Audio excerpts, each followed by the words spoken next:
Guys, Zach Evanesh here with the Iron Roots podcast, brought to you by Play. We are 50 feet away from the highway, standing in front of the York Barbell Hall of Fame Museum. Let me tell you, my friends, this is known as the birthplace of American weightlifting. And through these next few episodes, we're going to take you through stories and interview history with my new friend, John Dellinger, who worked at York Barbell, editing and writing for Strength and Health magazine, Muscular Development magazine. The stories are inspiring and amazing. It's gonna make you want to deadlift and power clean right away. Get ready for some awesome episodes. Here we go. This is Play's Iron Roots, a podcast dedicated to uncovering the strength legends, the training methods, and the stories around physical culture and iron history. I'm your host, Zach Evanesh. Grab yourself a protein shake, chalk up, and prepare to travel back in time through some of the most awe-inspiring stories of iron history. It's go time. Guys, we're here with John Dellinger. We're at the York Barbell Museum, and Jan, I had read about probably in the early 2000s, came across some of your articles on the internet.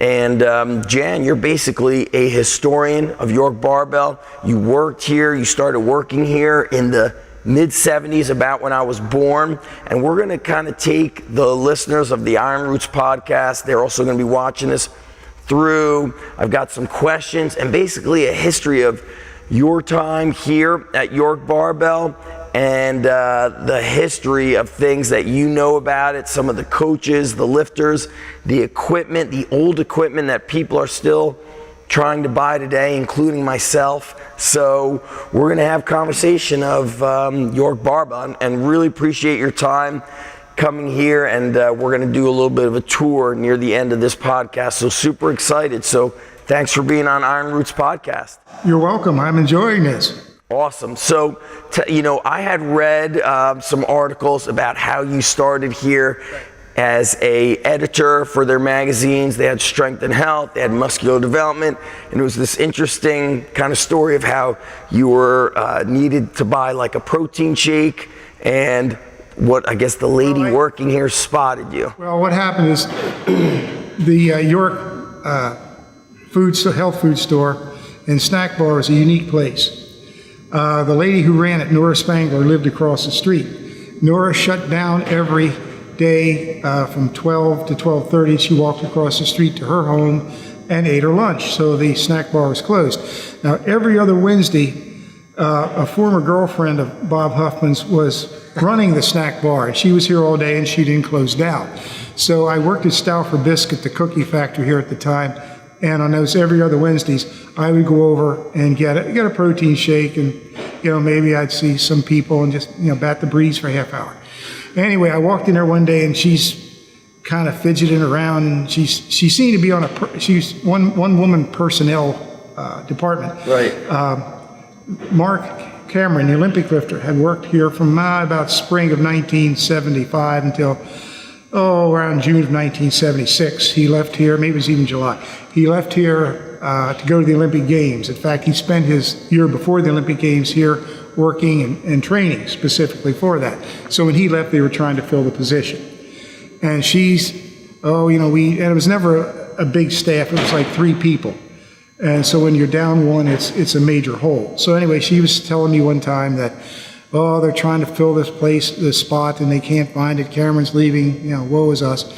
And I said, well, look, a lot of people have journalistic background. I said, even I have. I said, we're out there, we're everywhere. They'll find it. She said, you do? I said, yeah. I said, I'll tell Grimek.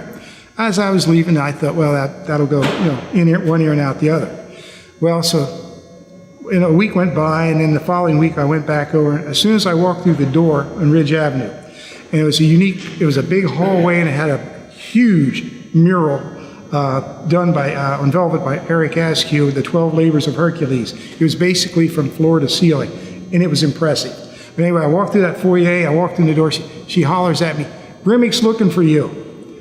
So I said, all right. And anyway, one thing led to another, and she gave me a number to call, and said, but don't call him to like 4:45 because he's down there training from about 3:15 to 4:45. So I called him. He said, come on down. He gave me a stack of Hoffman articles, which is typed up? Yeah, typed up. And they were voluminous and they were redundant. But anyway, he literally gave me a ream of typing paper and said, here, take these home and see if you can do anything with them and call me when you get done and we'll look at it. So I did that. He came back, he read what I'd done. He said, well, you're good with me. Now you have to talk to Terpak. So a couple of days later, I'm in Terpak's office. And who was Terpak? John Terpak. The Olympic lifter from the 30s. He was a general manager of York Barbell. I'm sorry. Anyway, John says to me, how well do you know Grimek? And I said, well, not well, except just from what I read. And then he's looking. I can tell he's searching for things to say. But he finally said, well, look, he said, Grimek, I'm going to put you in an office with Grimek. He said, but Grimek's bark is a lot worse than his bite. And I'm thinking, what does this mean? Anyhow, John was kind of blunt and direct, and although he didn't want you to know he was as kind of caring about people as he was, because second day I was here, we were getting to lunch, and I could tell he wanted to say something to me, but he didn't quite know how. Remember, he was 66 years old, and I was like 24. Yeah. So we had that age difference, and he was who he was, and we're on his turf. But so he finally said to me, well, look, I know they hold a week back check, money back for a week for a check, and he said, if you come short of any money for lunch or anything like that, let me know. Most people don't know that about Grimek.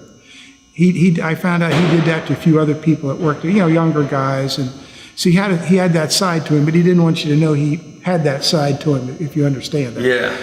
Anyway, so ended up getting hired, and my primary job at that time is to do 2 Hoffman articles every month for whether it was strength and health or muscular development. That was my primary job. Well, and then I started branching out with things from there. Magazines were done a lot differently then than they are now.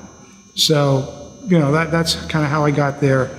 And then I sort of just branched out from there as the years went by. Suddenly I was going to shows as a company rep, strength coaching shows, football shows, commercial shows, and it got to be retail shows. And when did you start doing that? Was that early 80s? Well, I actually started going, I think the first show I went to was a National Strength and Conditioning Association show in 1979 in Dallas. Now, I didn't go to exhibit. They pretty much sent me out there to see what the organization was about. Right. See who was running it, see what they had. Who was running it back then? Do you remember any of the names? University of Nebraska connection. Sure. Ken Contour was the guy who was the president. I got to know him, but Boyd Epley, who had been the strength coach at the University of Nebraska for years, was one of the major players in it. And there were some other guys, a guy named Steve Bliss, who I think ended up at Ohio State. There's a guy named Mike Arthur. These were like Boyd's assistants. Right. And they sort of like matriculated out after that. But those are some of the people at the time. And like I said, it was an up-and-coming organization. Shortly thereafter, John Terpak Jr. Got out of the service, and he came here to work for us. And he said, well, let's go to some of these shows. We should be a little more active in that regard. So he and I started going to those things. So through the week, I would do the editorial magazine work. Weekends, we were out, hawking equipment or just, that type of thing. And we did some regional shows. We did some major national shows, hither and yon. So. Yeah.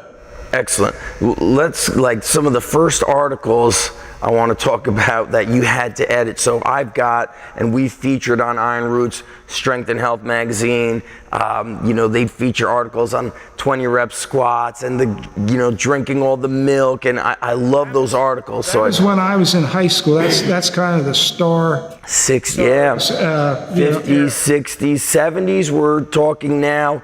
Pumping iron is about to come out. The bodybuilding is starting to come to the fore. Yep, come to the fore. So what kind of articles, or what was the first few articles you had to edit? Do you remember? Hoffman articles were... On the topic of what? Do you recall?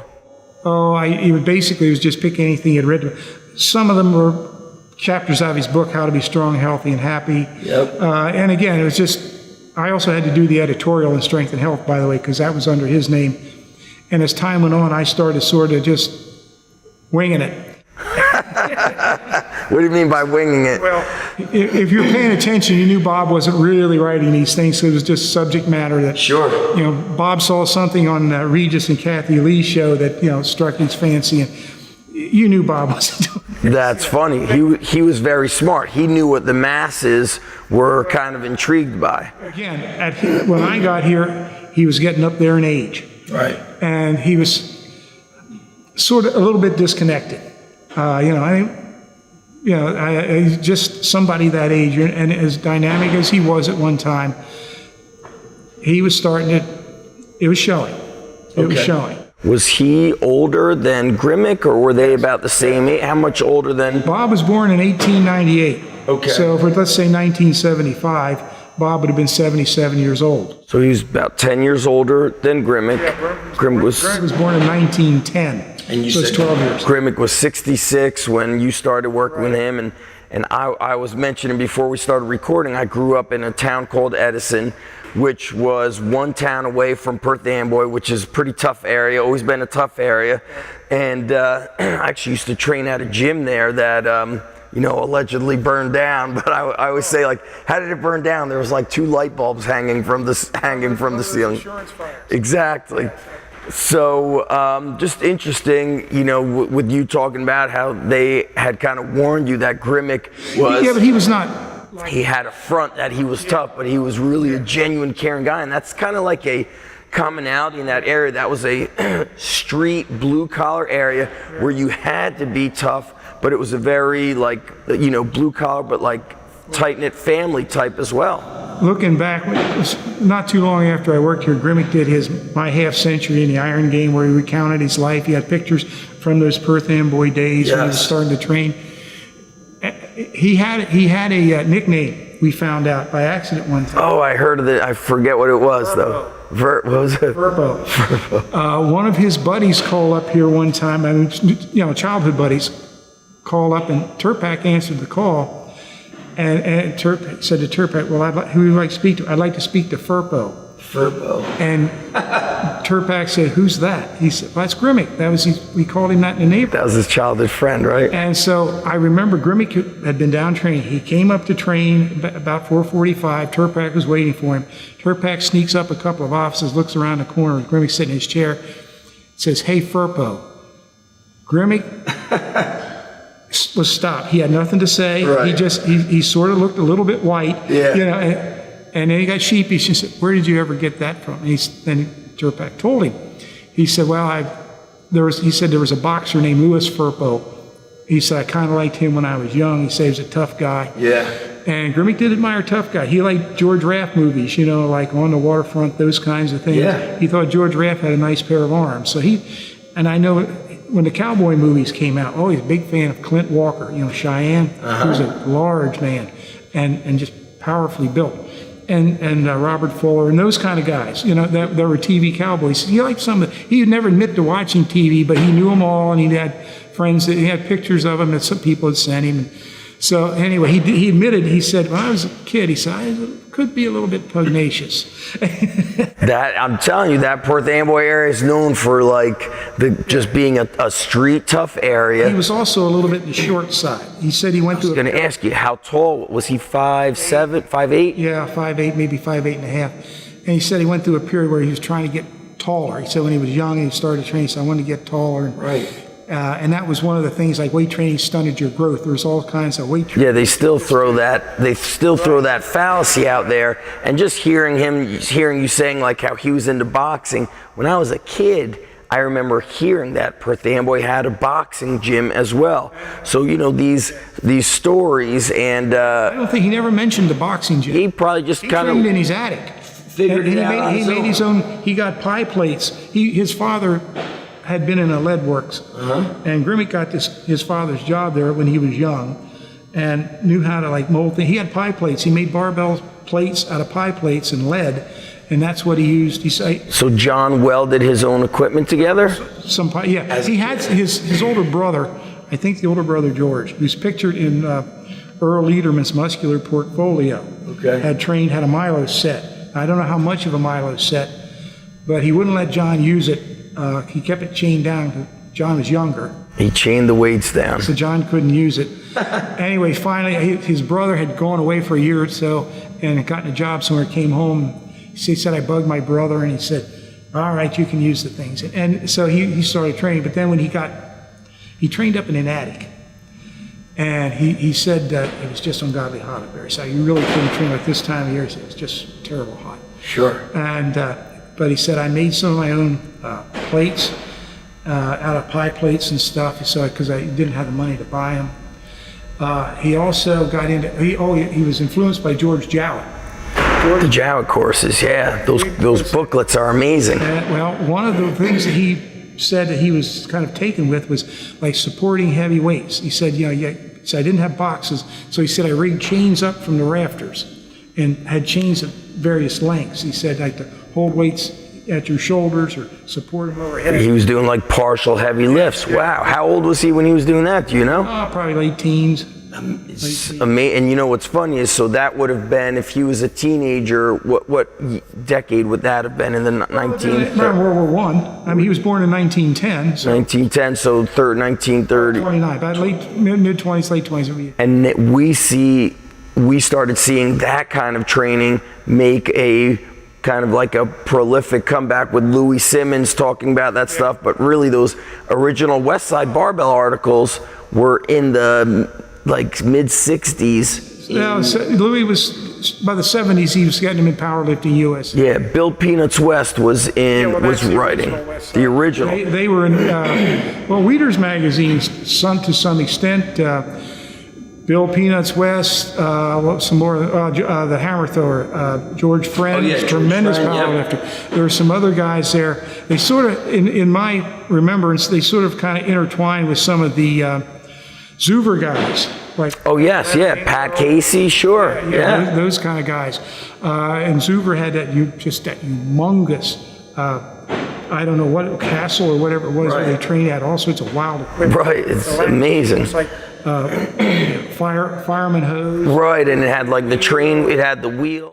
I mean, they had 200-pound dumbbells.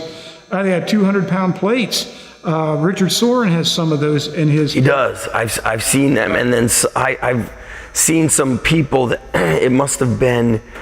I don't know if the Sun had sold them off, but I think somebody was able to pick up some of the Zuver plates, not just Richard Soren. And I don't remember what the cost was. I was like, oh, I would have sold anything to just get those plates. And it's interesting hearing the exercise style, like support lifting that Grimek is doing in the late 20s.